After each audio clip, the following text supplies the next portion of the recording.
यही शिव यानी काल भगवान अपने महाशिव रूप में रहकर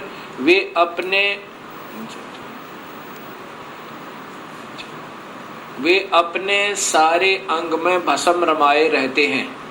उन काल रूपी ब्रह्म ने, अब देखो युग काल रूपी ब्रह्म, ये ब्रह्म की ही व्याख्या सारी, इसी को महाशिव, सदाशिव, महाब्रह्मा, महाविष्णु नाम से कहा गया है। इन पुराणों का प्रारंभ यहाँ से होता है, फिर आगे चल के त्रिलोकीय ब्रह्मा विष्णु में इसकी उत्पत्ति इसी ब्रह्म से होती है। उन काल रूपी ब्रह्म ने एक ही समय शक्ति के साथ शिवलोक नामक क्षेत्र का निर्माण किया था। उस उत्तम क्षेत्र को काशी कहते हैं, जो ब्रह्मलोक में है। वह परम निर्वाण का या मोक्ष स्थान है, जो सबके ऊपर विराजमान है। वे प्रियतम रूप शक्ति और शिव जो परमानंद स्वरूप है, उस मनोरम क्षेत्र में नित्य निवास करते हैं। ये ब्रह्म काल और या पार्वती यानी महापार्वती प्रकृति काशी पुरी परमानंद रूपणी है। मुने शिव और शिवा ने प्रलय काल में भी कभी उस क्षेत्र को अपने सानिध्य से मुक्त नहीं किया है, इसलिए विद्वान पुरुष उसे अविमुक्त क्षेत्र के नाम से जानते हैं। उसमें इसलिए पिनाकधारी शिव ने पहले उसका नाम आनंद वन रखा था, उसके बाद वह अविमुक्त नाम से प्रसिद्ध हुआ।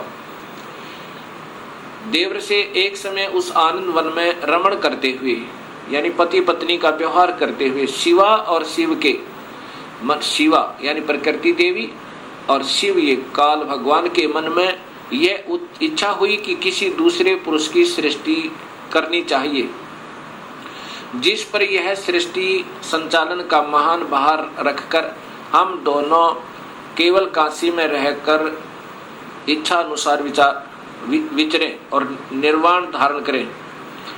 वही पुरुष हमारे अनुग्रह से सदा सबकी सृष्टि करे, पालन करे और वही अंत में सबका संहार करे। अब आगे देखिए,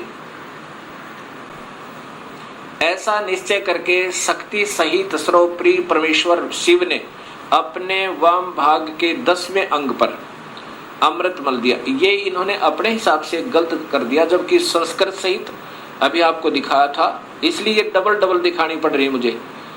अब यहाँ 10वें अंश का अंग का अर्थ है योनि में, अर्थात पत्नी पति के रूप में बीज स्थापना किया और फिर उससे एक पुरुष प्रकट हुआ। उसका नाम क्या रखा, ये आप देखिए, उसका नाम विष्णु रखा। ये देखो, उसने अपना नाम पूछा तो बात सुनकर महेश्वर भगवान शंकर हंसते हुए कहे कि तुम्हारा नाम, ये देखो, शिव ने कहा कि वत्स बेटा, आप व्यापक होने के कारण तुम्हारा विष्णु नाम विख्यात होगा। ये काल कहता है विष्णु को, बेटा वत्स माने बेटा, तेरा नाम विष्णु होगा। अब 7वां अध्याय देखो, ये 6ठा अध्याय समाप्त हुआ।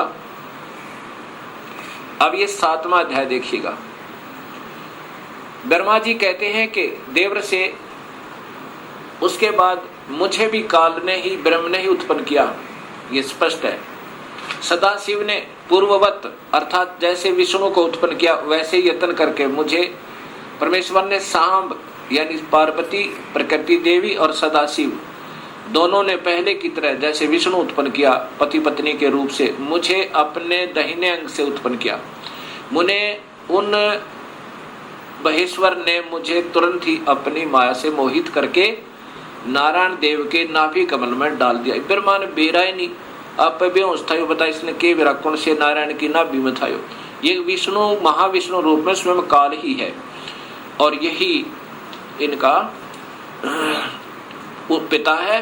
तो ब्रह्मा की उत्पत्ति शिव से और ब्रह्मा विष्णु की उत्पत्ति शिव से, ये शिव पुराण सिद्ध करती है। इसी गीता प्रेस गोरखपुर से प्रकाशित शिव महापुराण में आप देखिएगा, तीनों ब्रह्मा विष्णु महेश को गुण युक्त बताया है। ये 10वां अध्याय, ये देखिएगा, ये 9वां अध्याय समाप्त हुआ और ये 10वां अध्याय प्रारंभ हुआ। परमेश्वर शिव बोले, उत्तम व्रत का पालन करने वाले हरे विष्णु, विष्णु को आदेश दे रहे हैं, अब तुम मेरी दूसरी आज्ञा सुनो। ये काल है महाशिव, उसका पालन करने से तुम सदा, अब तुम मेरी दूसरी आज्ञा सुनो, उसका पालन करने से तुम सदा समस्त लोकों में माननीय और पूजनीय बने रहोगे। ब्रह्मा जी के द्वारा रचे गए लोक में जब कोई दुख या संकट उत्पन्न होगा तब उन संपूर्ण दुखों का नाश करने के लिए सदा तत्पर रहना। तुम्हारे संपूर्ण दुस्सह कार्यों में मैं तुम्हारी सहायता करूंगा। अर्थात शिव विष्णु संपूर्ण शक्तिशाली नहीं है, ये काल कहता है कि मैं तुम्हारी मदद करूंगा। तुम्हारे जो दुर्जय अत्यंत उत्कृष्ट शत्रु होंगे उन सबको मैं मार गिराऊंगा। अर्थात विष्णु भी संपूर्ण शक्ति युक्त नहीं है, शिव जी उनको आदेश दे रहा है, तुम नाना प्रकार के अवतार धारण करके लोक में अपनी उत्तम कीर्ति का विस्तार करो।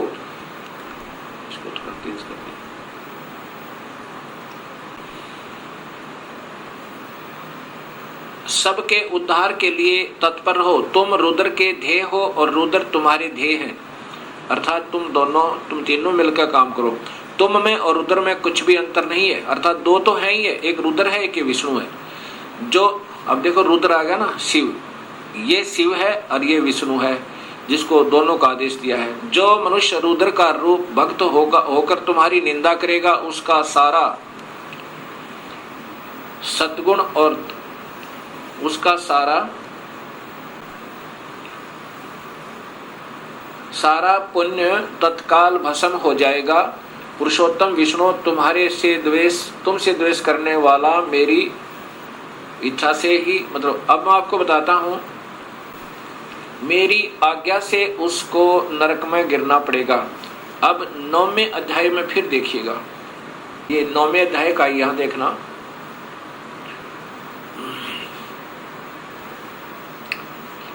और संहार करने वाले रज आदि त्रिविध गुणों द्वारा ब्रह्मा विष्णु और रुद्र ने नाम से प्रसिद्ध हो 3 रूपों में पृथक पृथक प्रकट होता हूँ। ये काल भी तीनों गुणों रज महाब्रह्मा महाविष्णु महाशिव रूप में रहता है। साक्षात शिव गुणों से भिन्न है, वे प्रकृति और पुरुष से भी परे हैं। अद्वितीय नित्य अनंत पूर्ण निरंजन परब्रह्म परमात्मा है। ये काल तीनों लोकों का पालन करने वाले श्री हरि भीतर तमोगुण और बाहर सतोगुण धारण करते हैं। त्रिलोकी का संहार करने वाले रुद्र भीतर सतोगुण और बाहर से तमोगुण धारण करते हैं तथा त्रिभुवन की सृष्टि करने वाले ब्रह्मा जी बाहर और भीतर से रजोगुण ही हैं। इस प्रकार ब्रह्मा विष्णु और रुद्र इन 3 देवताओं में गुण हैं। अब ध्यान से देखो, इस प्रकार ब्रह्मा विष्णु और रुद्र माने शिव, शंकर, ये त्रिलोकीय ब्रह्मा विष्णु महेश, इन तीनों देवताओं में गुण है। रजगुण ब्रह्मा है, सतगुण विष्णु है, तमगुण शिव जी। दिखा ना कि शिव ऊपर अंदर से तो सतगुण दिखा है भगवान जैसा, लेकिन वास्तव में उसका परम गुण तमोगुण है शिव का। अब इस प्रकार इन तीनों में गुण बताए हैं, रजगुण ब्रह्मा, सतगुण विष्णु, तमगुण शिव जी। इन तीनों देवताओं में गुण है। अब देखो चौथा कौन रह गया फिर वो, अब चौथा जो शिव की महिमा गाई जा रही है वो कौन है, वो काल है। और ये तीनों यह नारे लिख दिए। अब इस प्रकार ये सब ज्ञान आपके समझ में आएगा। अब आपको दिखाता हूं देवी भागवत महापुराण संस्कृत सहित है मेरे पास, और साथ में फिर दिखाऊंगा ये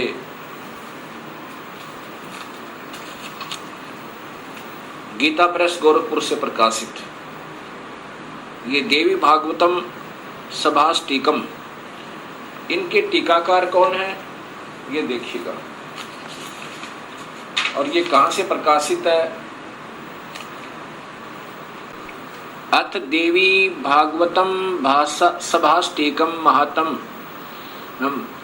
ये है खेमराज श्री कृष्णदास प्रकाशन बंबई, ये यहां से प्रकाशित है। इसके 3रे स्कंद में, 3य स्कंद में आप देखेंगे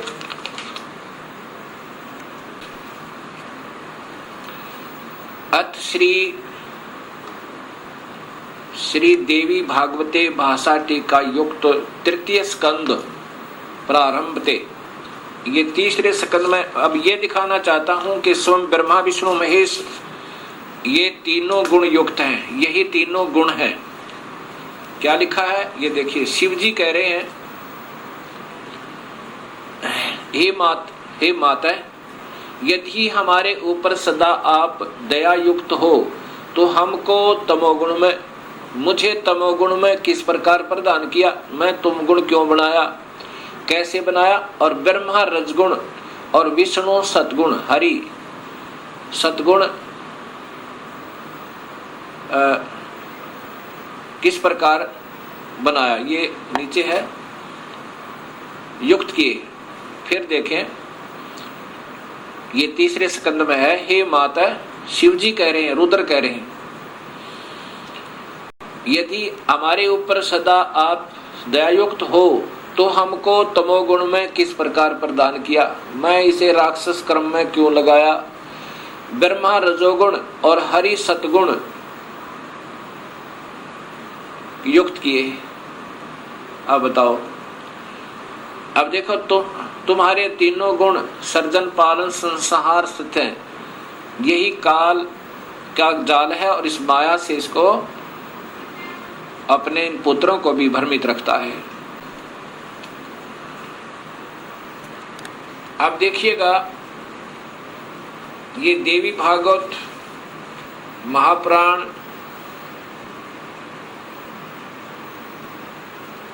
गीता प्रेस गोरखपुर से प्रकाशित, क्योंकि ज्यादातर भक्तात्मा इसी को पसंद करते हैं।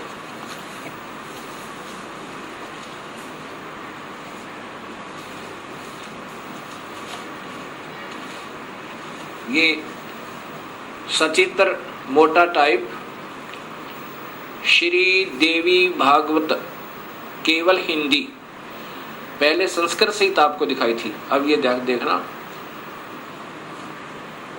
गीता प्रेस गोरखपुर से प्रकाशित। और इनके टीकाकार कौन है ये आप देखिएगा।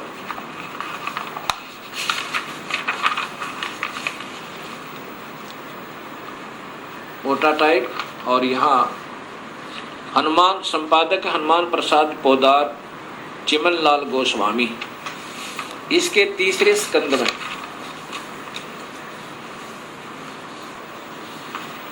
ये देखिएगा,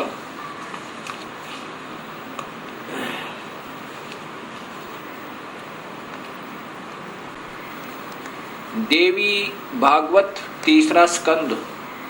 इसमें जन्मेजय ने पूछा, भगवान आपने अम्बा यज्ञ द्वारा परम पवित्र नवरात्र व्रत करके उसके द्वारा देवी के आराधन करने की आज्ञा दी है, अतः वे कौन देवी हैं, कैसे और सब प्रकट हुई, उनके पधारने का क्या उद्देश्य है। अब ये जन्मेजय पूछ रहे व्यास जी से, और व्यास जी बता रहे हैं कि यही प्रश्न मेरे मन में आया था, मैंने नारद जी से पूछा था। तो नारद जी ने फिर बताया, अब ये पूछ रहा है अभी कि कितने ही आचार्य भवानी को संपूर्ण मनोरथ पूर्ण करने वाली बतलाते हैं। वे आदि माया महाशक्ति एवं परम पुरुष के साथ रहकर, परम पुरुष ये काल को कहते हैं। इन महापुरुषों के लेखकों की बुद्धि यही तक काम करती रही, साथ रहकर कार्य संपादन करने वाली प्रकृति है या 8 भुजा वाली। ब्रह्म के साथ उनका अभेद संबंध है। ब्रह्म माने काल, क्षर पुरुष, जो गीता के 15वें अध्याय में काम आओगा, याद रखना। ब्रह्म के साथ उनका अभेद संबंध है। वे सृष्टि स्थिति और संहार कार्य में संलग्न रहती हैं। अब देखो, जिसको भी लेते हैं इन्हीं का नाम लेते हैं, क्योंकि इन मुख्य कारण तो यही है। इससे ज्यादा काल है, काल के बाद इसका नंबर। इसने फिर 3 विभाग कर दिए, काल ने और प्रकृति ने अपने 3 पुत्र उत्पन्न करके। वो ये प्रकृति याद रखना, ये गीता जी में आपके काम आएगा। ये शब्द कि प्रकृति कौन है, वही शेरा वाली अष्टंगी, और 3 गुण भी ब्रह्मा विष्णु महेश, ये गीता जी में भी आपको काम आएंगे। नारद जी से व्यास जी ने पूछा, व्यास जी ने अपने पिता ब्रह्मा जी से पूछा, तो ब्रह्मा जी ने बताया नारद को कि कैसे सृष्टि उत्पन्न हुई।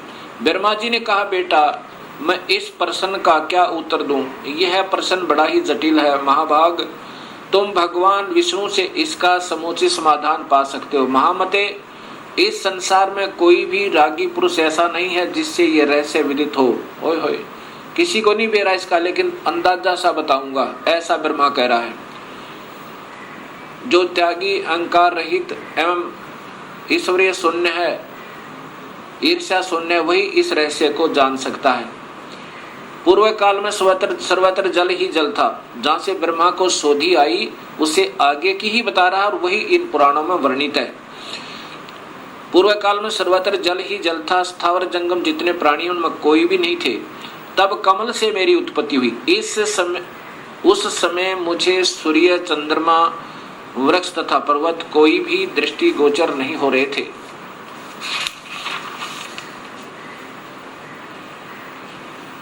दिखाई पड़े। मैं कमल की कणिका पर बैठकर विचार करने लगा, इस अगाध जल में मैं कैसे उत्पन्न हो गया, कौन मेरा रक्षक है, तथा इस प्रलय काल में सृष्टि एवं संहार करने वाले कौन विशिष्ट पुरुष हैं। कहीं भी स्पष्ट रूप से भूमि भी नहीं दिखती जिस पर यह जल टिका हुआ है।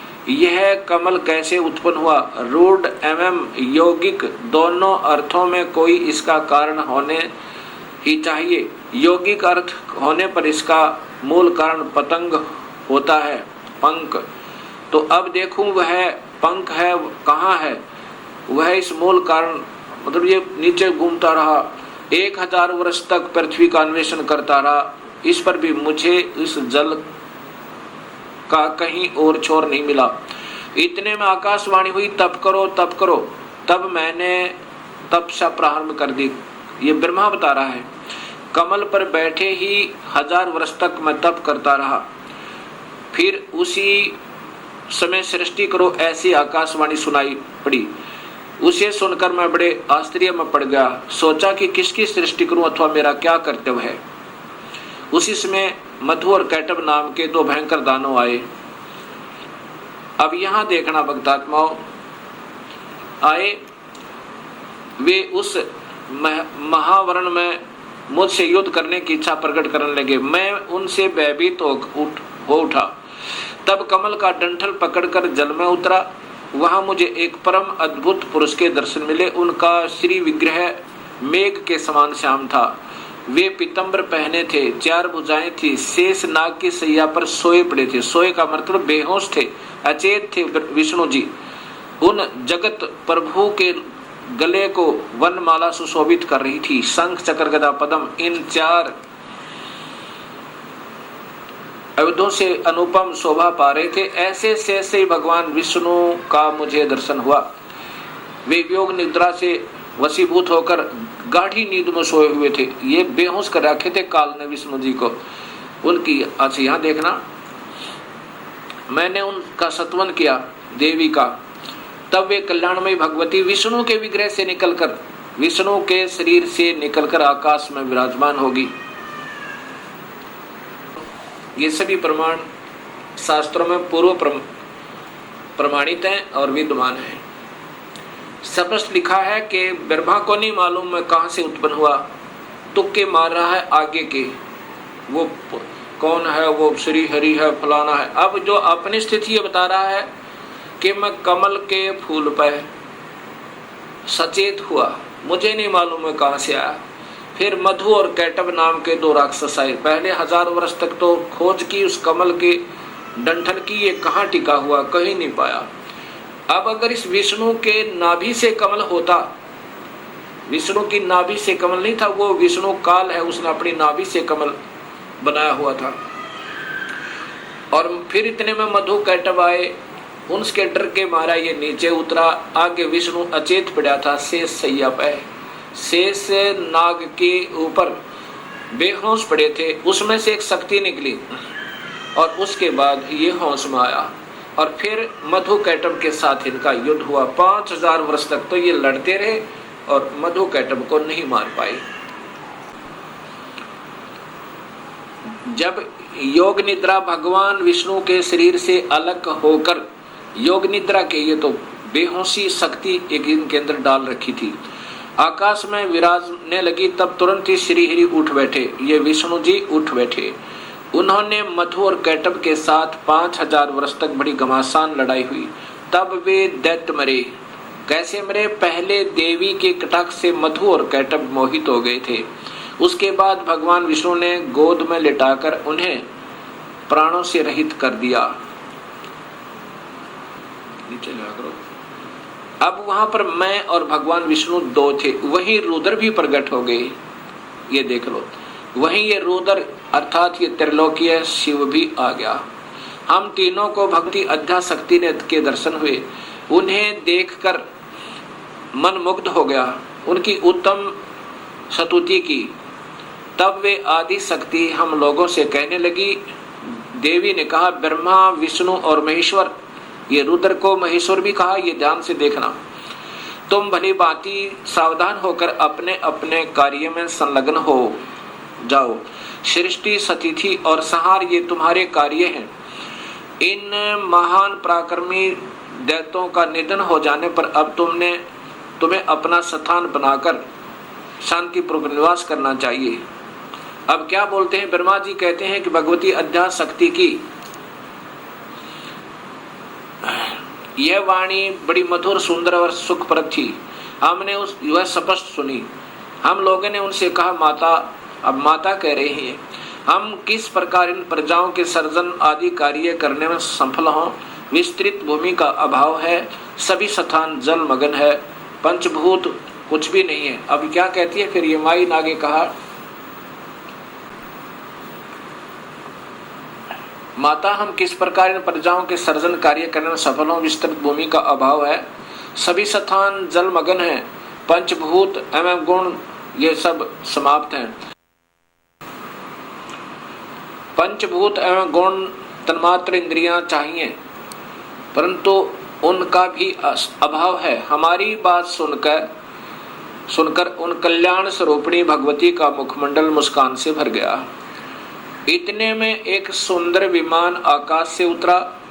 तब उन देवी ने हमें आज्ञा दी, देवता और निर्भीक होकर स्वेच्छा पूर्वक इस विमान में प्रवेश कर जाओ।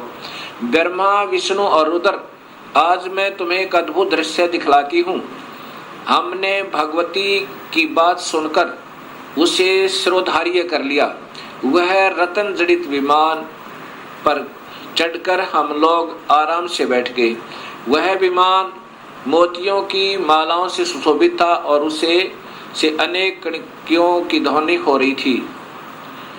अमरावती की तुलना करने वाले उस भव्य विमान पर हम तीनों निर्भीक होकर बैठ गए। माता, आदेश दे रही है बच्चों की तरह, बेटा इसमें बैठो तीनों। और अब आगे देखो,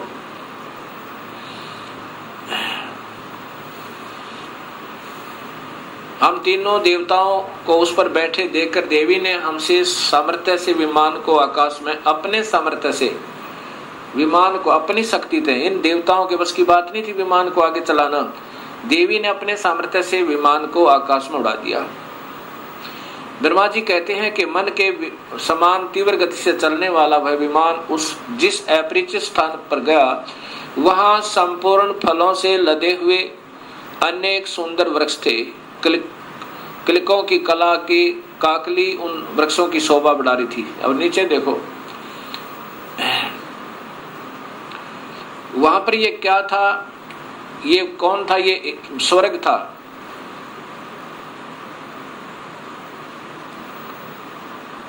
अक्षण भर के बाद वह दूसरे सुंदर प्रदेश में पहुंच गया। वहां हमने देखा अनुपम नंदन वन, पराजित सघन छाया। ये कौन थी? ये सैकड़ों स्प्रायुक्त सुगंधर्व आदि ये सब। ये देखा तो वहां महाभाग इंद्र भी थे। ये महास्वर्ग ब्रह्मलोक में काल ने एक और बना रखा है, उसको ये ओम नाम के जाप करने वाले योगी इस महास्वर्ग में पहुंच जाते हैं।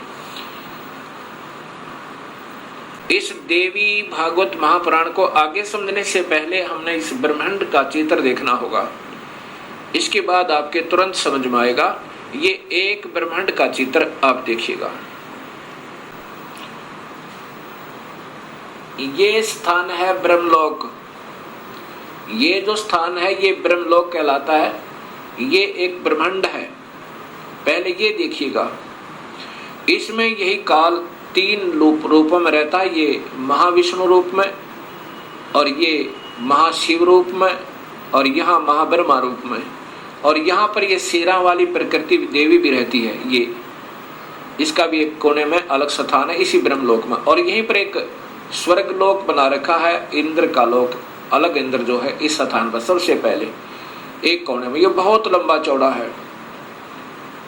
और यहाँ पर यहाँ पर आते हैं ये ब्रह्मा विष्णु महेश, और ये पहले ब्रह्मा लोक में आते हैं। पहले ब्रह्मा को देखता है, ब्रह्मा दूसरा नजर आता है, फिर इधर फिर विष्णु के लोक में आते हैं, फिर माया के पास आते हैं। ये अभी देवी भागवत महापुराण आपको आगे सिद्ध करेगी।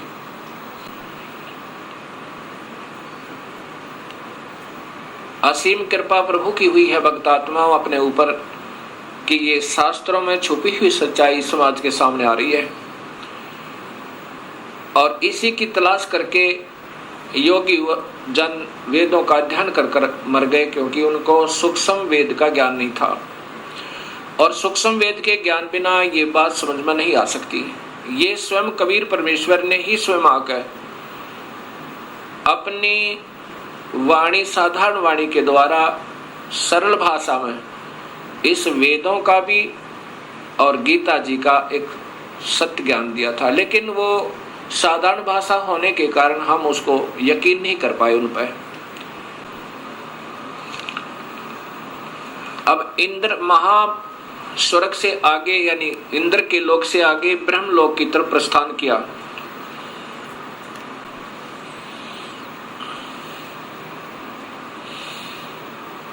इतने में हमारा विमान तेजी से चल पड़ा और दिव्य धाम ब्रह्मलोक में जा पहुंचा। संपूर्ण देवता उस नगर के सामने मस्तक झुकाया करते थे। वहां एक दूसरे ब्रह्मा विराजमान थे। उन्हें देखकर भगवान शंकर और विष्णु को बड़ा आश्चर्य हुआ। अब यहाँ देखना है कि दूसरा ब्रह्मा भी विराजमान थे वहां पर, और ये दास सिद्ध करना चाहता है आपको कि वो कौन है, आगे देखिएगा। इतने में मन के समान तीव्र गति से वह विमान तुरंत वहां से चल पड़ा और कैलाश के सुर में शिखर पर पहुंचा। वहां क्या देखा कि हमने विमान के पहुंचते एक भव्य भवन से त्रिनेत्र धारी भगवान शंकर निकले। एक शंकर और निकला। वे नंदी वृषभ पर बैठे थे। उनके 5 मुख थे और 10 भुजाएं थी। मस्तक पर चंद्रमा आदि थे। उसके बाद आगे देखो,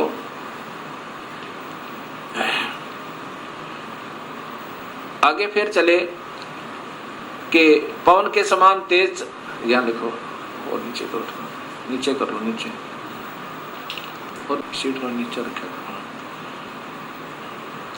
अक्षण भर के बाद वही विमान उस शिखर से भी पवन के समान तेज चाल से उड़ा और बैकुंठ लोक में पहुंचा। उसी ब्रह्म लोक में एक विष्णु लोक बना रखा काल ने। ये देखो नीचे कि वहां पर कमल लोचन श्री हरि विराजमान थे। कमल लोचन श्री हरि विराजमान थे, अर्थात एक विष्णु और वहां पर था। अब ये तीनों देवता विमान में बैठे हुए जा रहे हैं और दूर से देख रहे हैं। एक ब्रह्मा और है, एक विष्णु और है, एक शिव और है। उसके बाद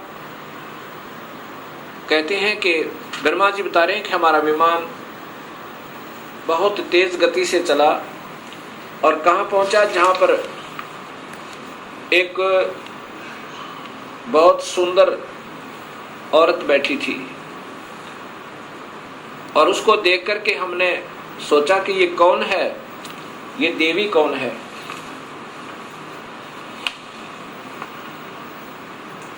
अब ब्रह्मा जी आगे बता रहे हैं, कि इतने में पवन से बातें करता हुआ वह विमान तुरंत उड़ गया। आगे अमृत के समान मीठे जल वाला समुद्र मिला। उसमें फिर आगे चलिए,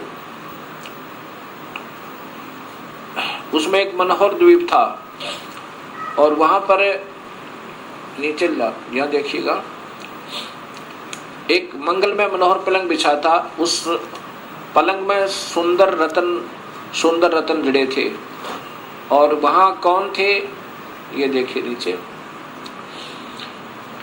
उस पे एक औरत बैठी थी। वह ऐसी प्रभावपूर्ण देवी थी मानो करोड़ों बिजलियां एक साथ चमक रही हों। अत्यंत सुंदर मुख था, लाल दांत और करोड़ों लक्ष्मियों से भी अधिक वह सुंदर थी। अब वैसी सुंदरी स्त्री को मैंने कभी नहीं देखा था। पास में अनेकों साधक बैठकर हरियम इस मंत्र का जाप कर रहे थे।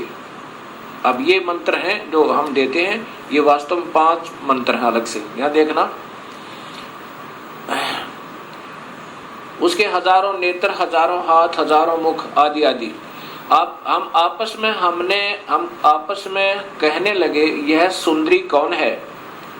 हम आपस में वहीं ठहरे रहे और आपस में कहने लगे कि यह सुंदरी कौन है, इसका क्या नाम है। हम इसके विषय में बिल्कुल अनभिज्ञ हैं। अपनी माँ के बारे में भी तीनों देवताओं को नहीं मालूम। दूर से देखने पर भी कितनी सुंदर प्रतीत हो रही है, यहाँ देखना आगे। फिर तब भगवान विष्णु ने, ये देखो, नारद यों संदेहग्रस्त होकर, हम लोग वहां रुके रहे, विमान से उतर गए। तब भगवान विष्णु ने उस चारों सिहिनी भगवती को देखकर विवेक पूर्वक निश्चय कर लिया कि ये भगवती जगदम्बिका है, वो प्रकृति है, ये हमारी माँ है। तब उन्होंने कहा कि ये ही भगवती हम सबकी आदि कारण अर्थात माता है। महाविद्या और महामाया इन्हीं के नाम है। ये पूर्ण प्रकृति है, ये देख लो, ये प्रकृति इनकी ब्रह्मा विष्णु महेश की माँ है। और यहाँ स्वयं बताते हैं, ये भगवान विष्णु कह रहे हैं पर कि मैंने जब देखा था, मैं छोटा सा था, प्रलय वर्ण में मुझे दर्शन हुए थे इस देवी के। उस समय मैं छोटा सा था। ये वही संपूर्ण संसार की कारण है, ये वही देवंगना है जिनके प्रलयावरण में अर्थात जो पानी ही पानी था मुझे दर्शन हुए थे। उस समय मैं बालक रूप में था। विष्णु जी कह रहे हैं मैं बालक रूप में था। ये वही देवी भागवत महापुराण गीता प्रेस गोरखपुर से प्रकाशित है।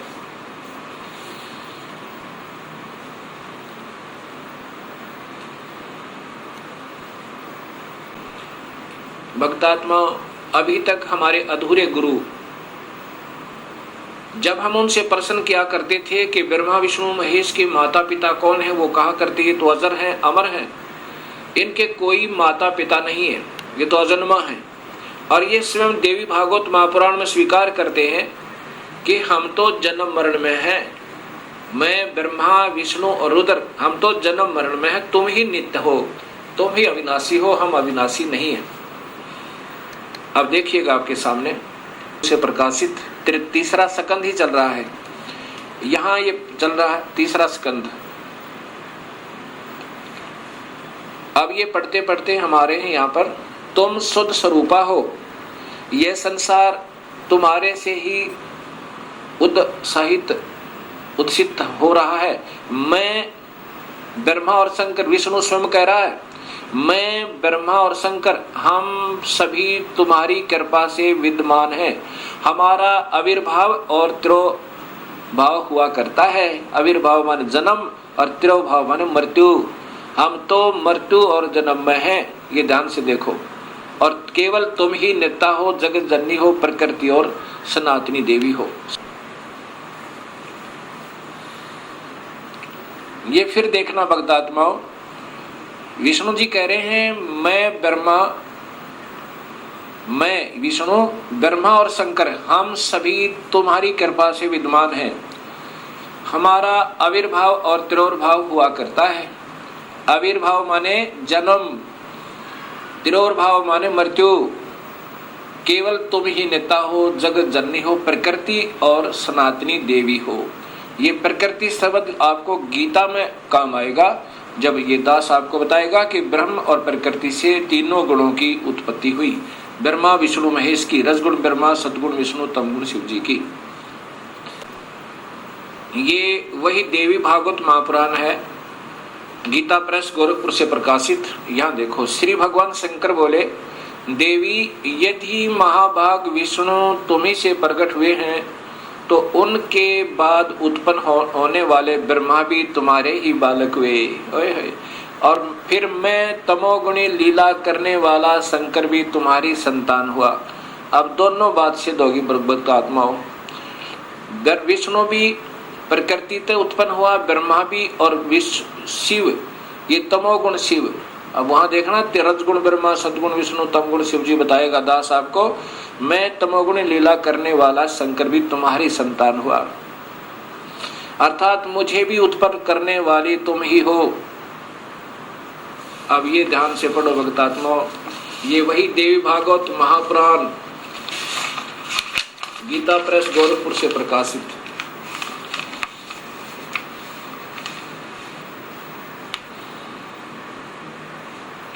संपादक हनुमान प्रसाद पोदार, चिमन लाल गोस्वामी।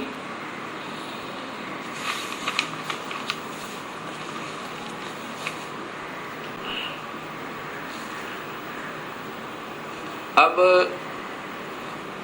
आपके सामने ये स्पष्ट हुआ कि ये प्रकृति देवी और ये ब्रह्म काल, इनसे ब्रह्मा विष्णु और शिव की उत्पत्ति हुई।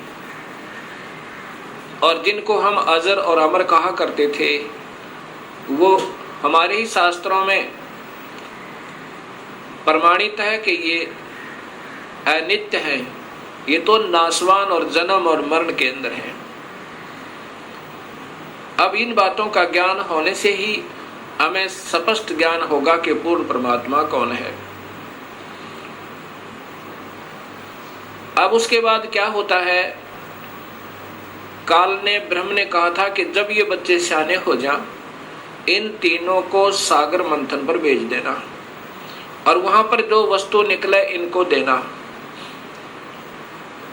सबसे पहले अब देवी ने क्या किया कि तुम तीनों अब विमान पर बैठो और जाओ अपने अपने स्थान पर, ये विमान तुम्हें वहां छोड़ देगा।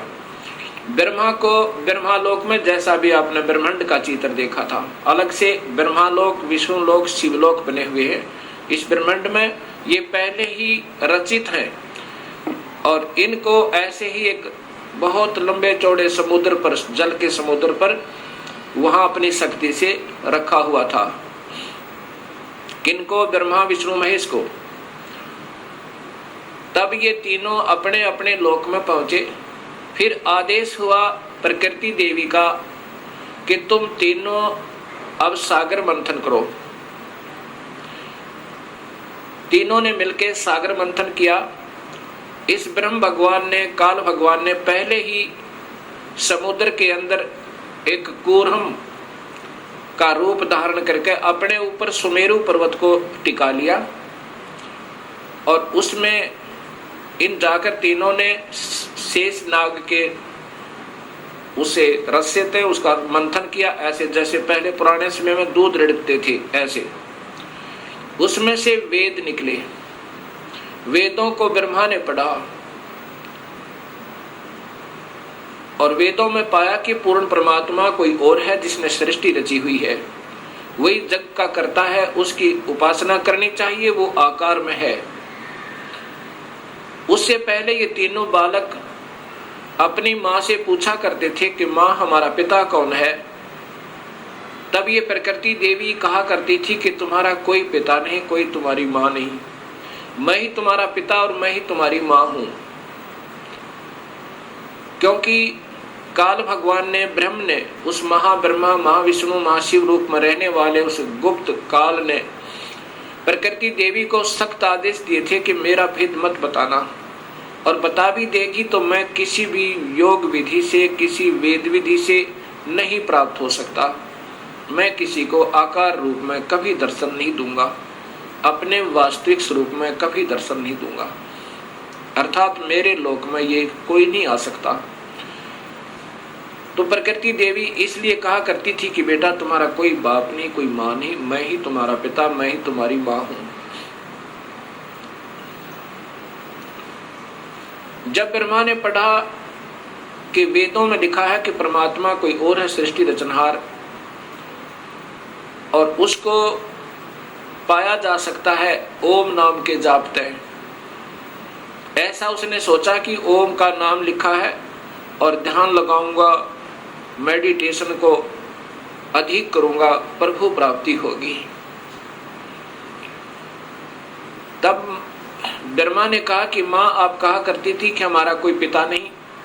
वेदों में लिखा है कि परमात्मा आकार में है और वही पूर्ण परमात्मा ही सारी सृष्टि का रचनहार है।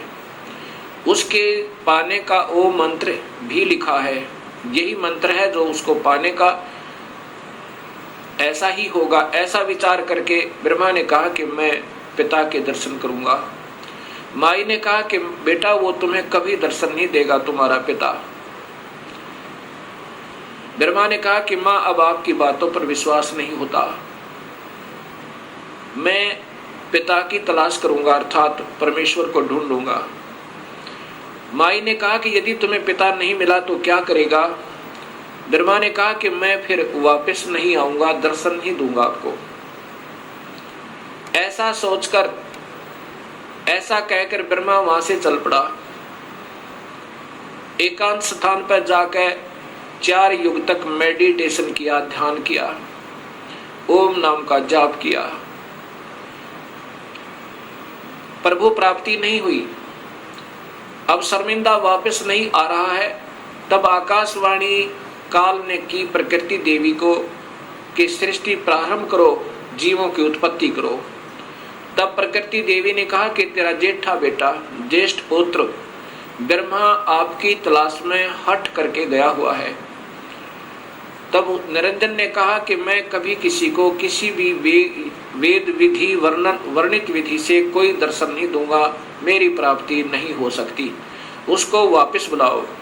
तब प्रकृति देवी ने अपनी शब्द शक्ति से एक लड़की उत्पन्न की, उसका नाम गायत्री रखा और कहा, बेटी जा ब्रह्मा को समाधि से उठा कर ला, उसको कहना कि तेरे बिना सृष्टि रचना अधूरी है और आप वापस चलिए। अब वो गायत्री देवी जब वहां पहुंची ब्रह्मा के पास, ब्रह्मा के चरण छुए, ब्रह्मा का ध्यान भंग हुआ। तब उसने देखा कि सामने एक लड़की खड़ी है। ब्रह्मा गुस्से में आकर कहता है कि तूने मेरा तप भंग कर दिया, तू कौन पापचारिणी आ गई, मैं तुझे श्राप देता हूं। तब उस गायत्री ने कहा कि पहले मेरी बात सुन लो और फिर मेरा दोष हो तो मुझे श्राप देना। मुझे माँ ने भेजा है आपको लिवा लाने के लिए, आपके बिना सृष्टि रचना प्रारंभ नहीं हो रही, जीवों की उत्पत्ति नहीं हो रही और आप वापस चलिए। तब ब्रह्मा जी ने कहा कि गायत्री कैसे चलूं मैं माँ के पास, मुझे शर्म लगती है, पिता के दर्शन हुए नहीं और मैं कहकर आया था कि माँ यदि पिता के दर्शन नहीं हुए तो मैं वापस नहीं आऊंगा, दर्शन नहीं दूंगा। ब्रह्मा ने कहा गायत्री से कि यदि तू मेरी झूठी गवाही देवे तो मैं चलूं कि पिता के दर्शन अर्थात प्रभु की प्राप्ति हो गई। गायत्री ने कहा कि एक और गवाह तैयार करते हैं। गायत्री ने अपनी सब शक्ति से एक और लड़की उत्पन्न की, उसका नाम पहपवती रखा। दोनों ने ब्रह्मा की झूठी गवाही देने की स्वीकृति दे दी। तीनों के तीनों माता के पास, प्रकृति देवी के पास आ गए। प्रकृति देवी ने पूछा कि ब्रह्मा तुझे पिता के दर्शन हुए? ब्रह्मा ने कहा हाँ माँ, मुझे पिता के दर्शन हुए। तो देवी ने पूछा कैसे प्रमाणित हुआ? ब्रह्मा ने कहा कि इन दोनों से पूछ लो, इनके सामने मुझे दर्शन देकर के पिताजी गए हैं। तब उन दोनों से पूछा, प्रकृति देवी ने, गायत्री और पहपवती ने स्वीकृति दी और कहा कि हाँ हमारे सामने ब्रह्मा को दर्शन दिए, पिता ने दर्शन दिए, बड़ा तेजो में शरीर था, ऐसे तुक्के मारे। तब प्रकृति देवी के मन में ये आया कि ये काल दोगला है, ये ब्रह्म तो दोगली बात कर रहा है। मेरे को कहता है मैं कभी किसी को दर्शन नहीं दूंगा, मैं कभी व्यक्त रूप में प्रकट नहीं होऊंगा, और गुप्त रूप में सर्व कार्य करता रहूंगा। और इनको दर्शन दे दिए। ऐसा सोचकर अक्षुब्ध होकर, नाराज होकर दूर जा बैठी और कहती है कि मैं नहीं तेरे इस कार्य को कर सकती, संभाल अपने डमडमे ने। मुझे कुछ कहता है और इनको दर्शन दे दिए हैं। तब आकाशवाणी काल भगवान ने क्षर पुरुष ने की कि प्रकृति देवी ये झूठ बोल रहे हैं, मैंने कोई दर्शन नहीं दिया। तब वो करड़ी होकर, गुस्से में होकर और आई और कहा कि नादानो, तुम झूठ बोल रहे हो, आकाशवाणी हुई है परमात्मा की। वो कहता है कि मैंने कोई दर्शन नहीं दिए। तब वो हंसने लगे और ब्रह्मा ने कहा कि माँ, मुझे शर्म आ रही थी आपके पास आने में, क्योंकि पिता के दर्शन हुए नहीं थे और मैं उस समय ये कहकर गया था कि मैं आऊंगा नहीं यदि पिता के दर्शन नहीं हुए तो, इसलिए हमने ये झूठ बोलने की स्कीम बनाई।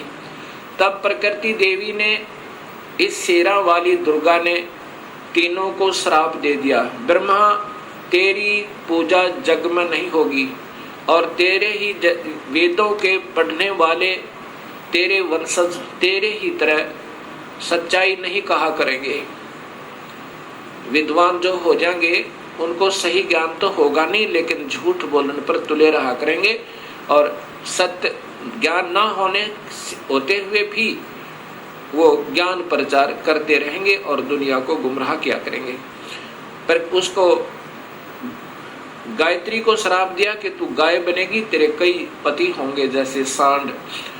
और पहुपति को श्राप दिया कि तू गंदी स्थान पर उत्पन्न होने वाली जड़ी बूटी बनेगी।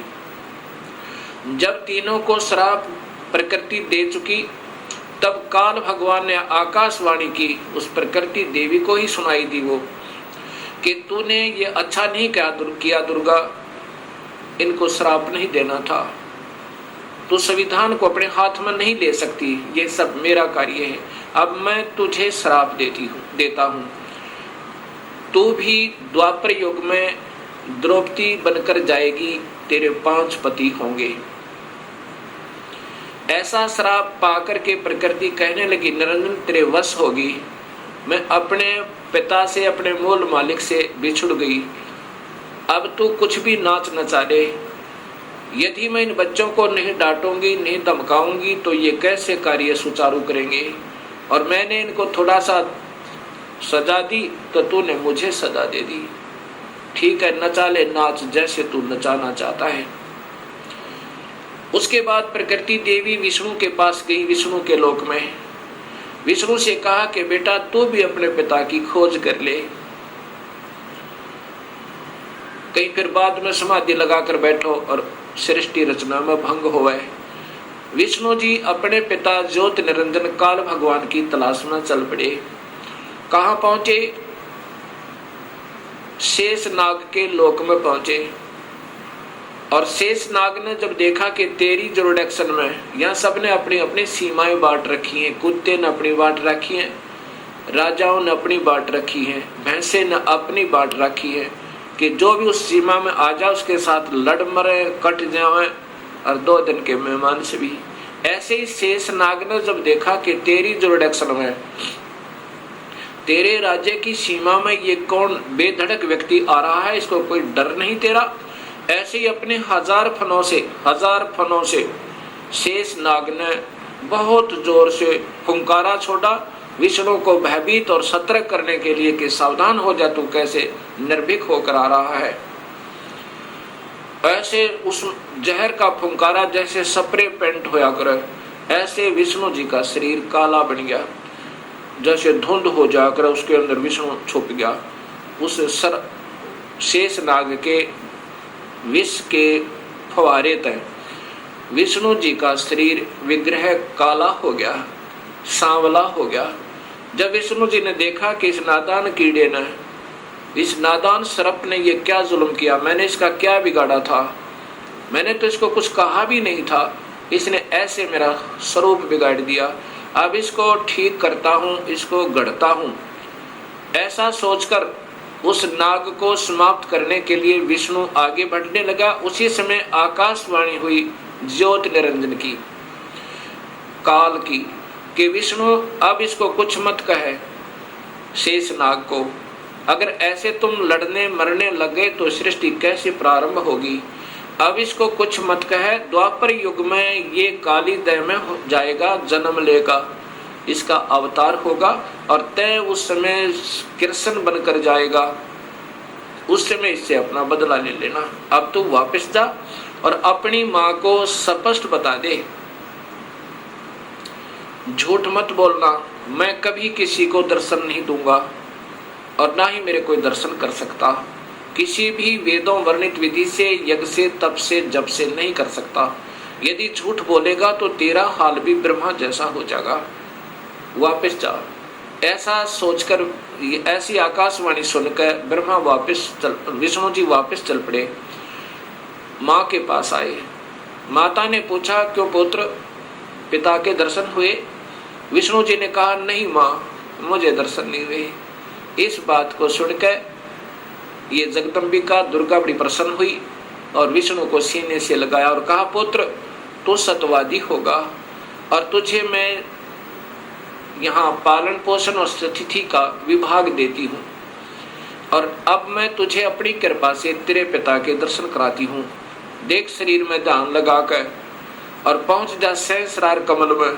सहस्रार कमल में जो ज्योत प्रकाश दिखाई दे रहा है वो 1000 ज्योतियाँ, बस ये तेरे पिता का स्वरूप है, ये ज्योत स्वरूपी निरंजन है। ऐसे इन सबको बहका रखा है। विष्णु जी अपने पिता के प्रकाश रूप में दर्शन करके बड़ा प्रसन्न हुआ, उस अंदर प्रकाश देख। ये मेडिटेशन करने वाले अंतिम उपलब्धि केवल ज्योत बताते हैं, वो ज्योत स्वरूपी वही तो काल है और उसी को देखकर सब प्रसन्न हो जाते हैं। उसके बाद यही माई शिव जी के पास गई, शंकर जी के पास गई। शंकर जी से कहा, बेटा तू भी अपने पिता की तलाश कर ले, तेरे 2 भाइयों को तो मिला नहीं। ब्रह्मा शिव जी ने कहा कि हे माँ, जब मेरे 2 बड़े भाइयों को नहीं मिला पिताजी, तो मैं तो कोशिश ही नहीं करता, परंतु माँ मेरी एक प्रार्थना है। तो माता ने कहा कि बोलो क्या चाहते हो? कि मुझे जन्म मरण रहित कर दे, मुझे अमर कर दे माँ, मैं तो यही मांगता हूँ आपसे। तब माँ ने कहा, प्रकृति देवी दुर्गा ने कहा कि बेटा ये नहीं हो सकता, जो पैदा हुआ है इस 21 ब्रह्मांड में उसका जन्म होगा, जो जन्म हो गया उसकी मृत्यु होगी, जो पैदा हुआ उसकी मृत्यु होगी और जो मर गया उसका पुनर्जन्म अवश्य होगा, चाहे किसी भी योनि में कर्म आधार पर वो चाहे। अमर नहीं कर सकती। पुत्र में एक विधि बता सकती हूँ जिसके कारण तेरी आयु सबसे ज्यादा हो जाएगी। भगवान शिव ने कहा कि माँ ऐसी ही कृपा कर दो। तब देवी ने कहा कि पुत्र तू ज्यादातर मेडिटेशन करया करे और मेडिटेशन करते करते अपने श्वासों को, प्राणों को 10वें द्वार पर स्थिर कर दिया कर, श्वास कम से कम आने दिया कर और ठंडे क्षेत्र में रहा कर ताकि तेरा शरीर खराब ना होए। उसके बाद भगवान शिव ज्यादातर ध्यान समाधिस्थ रहते हैं और अपने श्वासों को रोक लेते हैं। श्वासों के आधार पर ही ये सब प्राणियों की आयु निर्धारित है। उसके बाद फिर इन तीनों से कहा कि तुम जाओ सागर मंथन करो। पहले माई ने कहा कि तुम पहले मेरे से सृष्टि रचना करो, मुझे ही पत्नी बनाकर तुम तीनों यहाँ के सृष्टि रचना करो। तब इन तीनों ने कहा, हे माँ, माता नार पुत्र की होई, हे जननी ये कहाँ अगत होई। तब माँ ने कहा कि बेटा मैं तुम्हारी परीक्षा ले रही थी और ये देख रही थी तुम भी अपने पिता की तरह ही ऐसे हो या तुम्हारे अंदर कोई विवेक है। ठीक है, तुम जाओ फिर सागर मंथन करो। अब दूसरी बार फिर सागर मंथन किया। जब सागर मंथन किया उसमें 3 रूप माई नहीं अपने बनाए इस दुर्गा ने। ये सिद्धि होती है, एक सिद्धि वो चोलेदार है, चोले माने शरीर।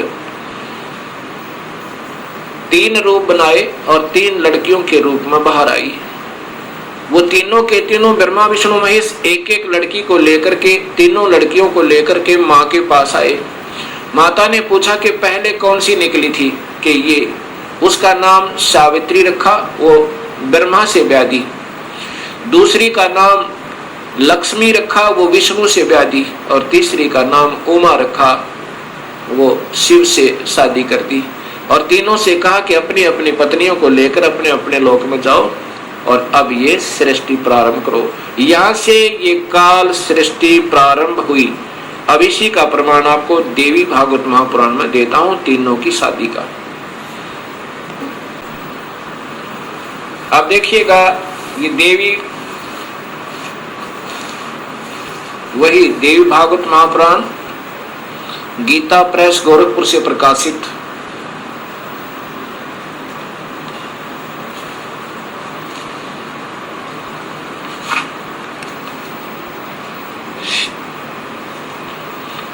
देवी श्रीमद् देवी भागवत महापुराण केवल हिंदी, गीता प्रेस गोरखपुर से प्रकाशित। और इसी का वही तीसरा स्कंद चल रहा है। इसमें देखिएगा यहां पर, इस प्रकार मुझसे आज्ञा देकर प्रसन्न वदना भगवती जगदम्बा ने भगवान विष्णु से कहा, विष्णु मन को मुग्ध करने वाली इस महालक्ष्मी को लेकर अब तुम भी पधारो। महालक्ष्मी से ब्याह कर दिया। प्रधानता रहेगी, सतोगुण रजगुण गौण रहेंगे, ये गुप्त रहेंगे और वास्तव में तो तमोगुण है। अच्छा, फिर आगे देखना, यहां फिर कहा है, ब्रह्मा जी बोले, कहते हैं कि इस प्रकार कहकर भगवती जगदम्बिका ने हमें विदा कर दिया। उन्होंने शुद्ध आचार वाली शक्तियों में से भगवान विष्णु के लिए महालक्ष्मी को, शंकर के लिए महाकाली को, मेरे लिए महासरस्वती अर्थात सावित्री को पत्नी बनाने की आज्ञा दे दी। अब तीनों का ब्याह कर दिया। दूसरे स्थानों पर हम तीनों की पुरुष रूप से प्रतिष्ठा हुई। ये फिर हम भगवान बन गए तीन लोग के। अब ये ऐसे काल सृष्टि प्रारंभ हुई।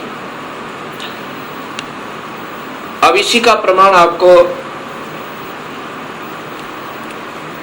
गीता जी में देता हूं। गीता जी के अंदर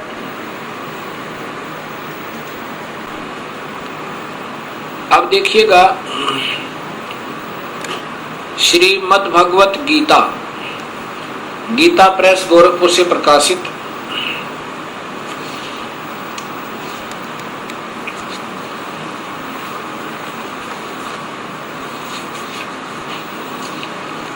इसके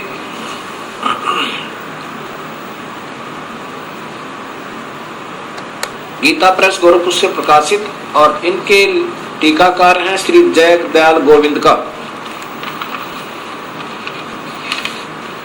श्री जय दयाल गोविंद का। और ये सबसे पहले अध्याय नंबर 14 का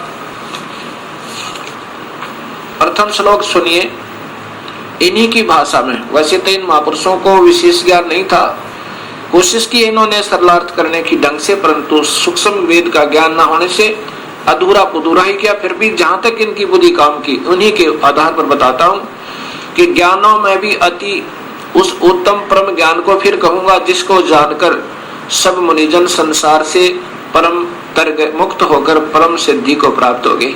कि अब ये ज्ञान समझ में आ गया ना कि काल कौन है। अब